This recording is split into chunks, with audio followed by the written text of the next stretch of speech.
За сайн байцгаана уу. Хавтгай нийл хүчний системийн тэнцвэрийн нөхцөл ашиглаад энэхүү бодлогыг бодъё. За энд бодлогын өгдөл маань за Q-жинтэй энэхүү бөмбөлгийг одоо хоорондоо харилцсан перпендикуляр хавтгайн хооронд за альфа за аль нэг хавтгайн за энэ альфа өнцөг үүсгэх налуу хавтгай хооронд байрлуулжээ, тэнцвэрт оруулжээ. За энэ тохиолдолд яах нь энэхүү хавтгаануудад дарж байгаа B болон C зэгт үйлчлэх энэхүү бид үйлчлэх одоо реакцийн хүчийг тодорхойл гэсэн бодлого байна. За энийг бүгдээрээ одоо хоёр аргаар бодъё. За нэгдүгээрт нь аналитик тэнцвэрийн аналитик нөхцөл ашиглаад за аналитик аргаар гэж явчихъя. Аналитик арга ашиглаад явъя. За тэгэхээр энд хавтгай нийл хүчний системийн тэнцвэрийн нөхцөл нь энэ тухайн хүчнүүдийн вектор нийлбэр тэгтээ тэнцвэр байх нөхцөл гэдгээс энэ тэгштгэл нь яах нь заавж үзэж байгаа тухайн тэнхлэг дээр за үнд хурцлаа задлж авъя. За тэнхлэгээ сонгоод авчи.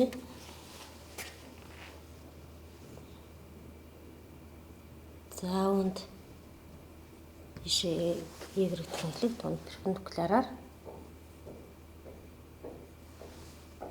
X тэнхлэг гэдэг сонгож авъя. За тэгэхээр энэ хүү яах нь хүчний тэнцвэрийн нөхцөл нь X Y тэнхлэгт ирэх хүчний параметруудын нийлбэр тэгтээ тэнцүү байх.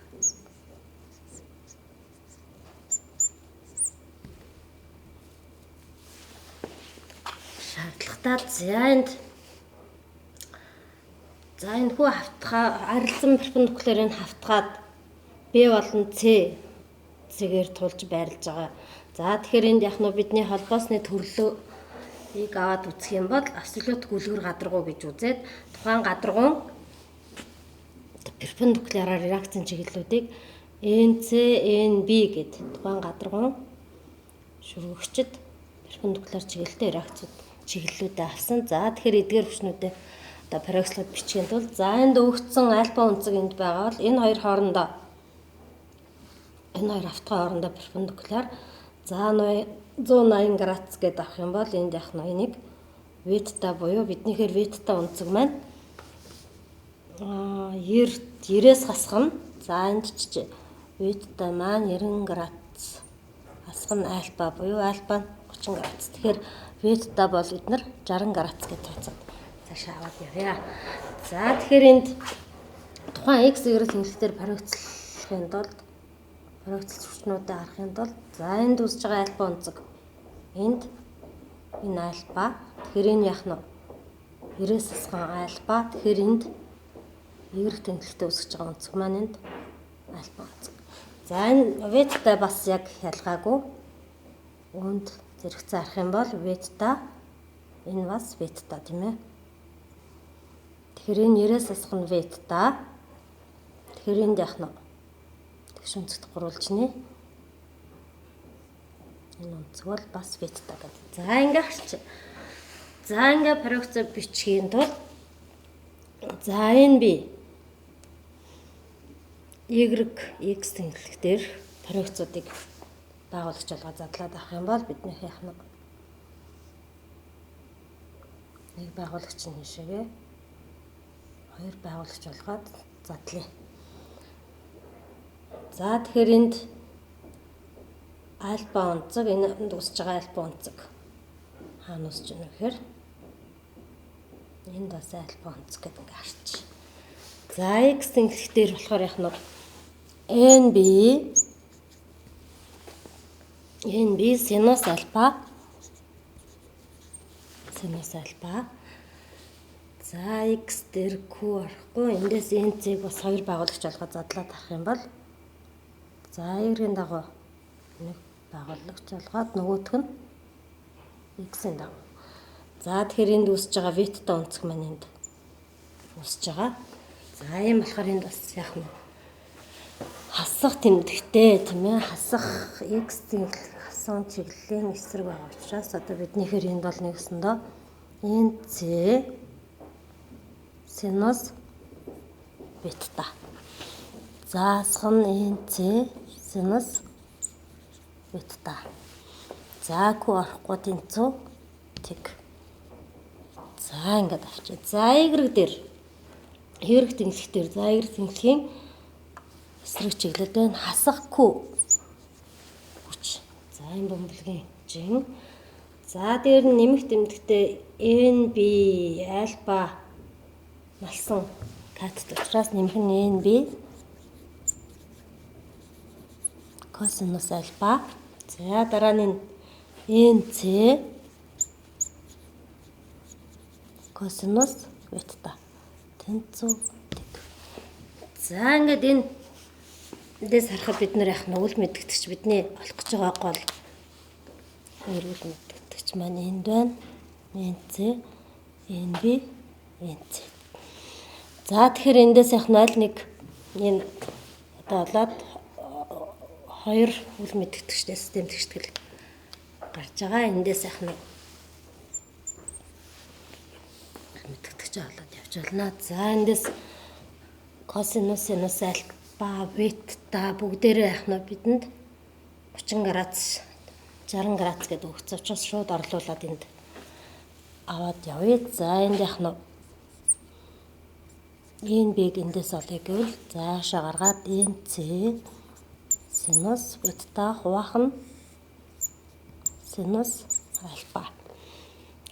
За нэгдүгээр тэгштэглээс нэг авсан гэж бодъё. За дараагийн хоёрдугаархаас нь бас энэ бэг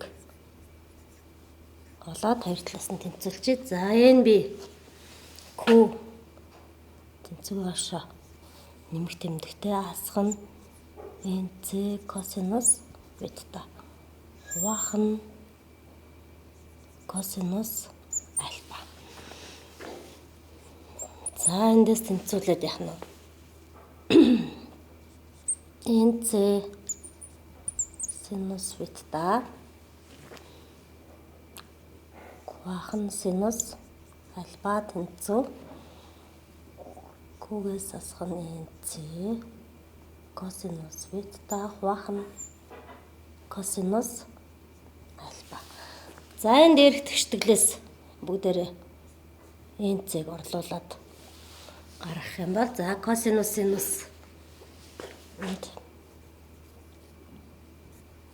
косинус альфа 60 тийм ээ. За синус бетатайгаа тэнцүү болж таарж байна. За энд косинус бета синус альфатайгаа тус тэнцүү. Нэгсэндээ энд 2-ны язгарын дор 3 энд болохоор 2-ны 1 гэсэн утгыг аваад явъя. За ингээд орлуулах юм бол энд яах нь орлуулад өгцөн 60 ньютон хүчийг орлуулад бусдын дандаа энд өнцгөр илэрхийлэх чинь энд болохоор яах нь 53 100-ны 76 ньютон гэсэн хэмжээтэй гарч ирж байна. За буцаагаад энэ хоёр тэгштгэлийн айл нэгэнд орлуулад гаргана. Энд болохоор яах нь nb тэнцүү 93 100-ны 11 ньютон гэсэн. За энэ хүчнийхээ хэмжээнүүдийг инхүү аналитик тэнцвэрийн аналитик нөхцөл ашиглаад инхүү гаргаж болж байна. За хоёрдугаар аргаар хоёр дахь нь болохоор геометр тэнцвэрийн геометр нөхцөл ашиглая. За үүнийгээ геометр арга гэдэг. За энд болохоор бид нар юу ашиглах вэ гэхээр геометр арга нь болохоор тухайн системд үйлчилж байгаа хүчнүүдийн вектор нийлбэр тэгтээ тэнцүү байх ёстой гэж үзэж байгаа. За тэгэхээр бидний энэ авч үзэж байгаа бие маань ямар хүчнүүдийн үйлчлэлт байгаа юм бэ гэхээр тухайн бөмбөлгийн жин за BC цэгүүдээр одоо гадаргууд тулж байрласан учраас эдгээр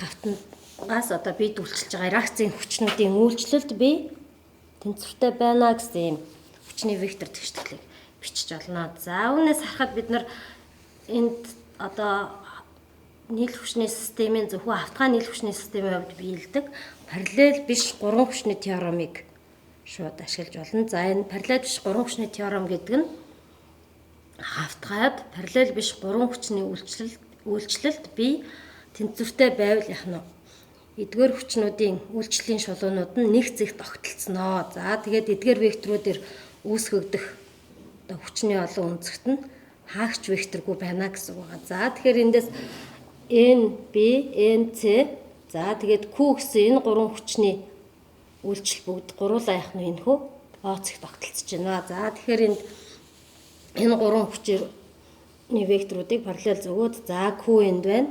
Чиглэлэн за энд Q тийм ээ. За NB ийшээ зөөж байрлуулсан байна. За NB-г энд тэмдэглэе тийм ээ. NB. За дараа нь NC. За энэ хүчнүүдийн үүсгэх гурвалжин маань хаагч векторгүй нэгсэндөө битүү хүрээ. Одоо эдгээр хүчнүүдээр үүсгэсэн битүү хүрээ үүсгэж байна. За энэ хүү геометр нөхцлөөр энд яаж харж болох вэ гэхээр энэ хүү гурвалжин нэг одоо геометр хэмжээсийн хувьд. За энд одоо тэмдэглэгээ хийгээд өнцгүүдэд тодорхойлъё. За NB Q хүчний вектор хоёрын хоорондох өнцгийг харъя. Энэ хүчний ингээд авах юм бол энэ хоёрын хоорондох өнцөг альфа өнцөг үүсгэж байна. Альфа биднийхэр за альфа гэж.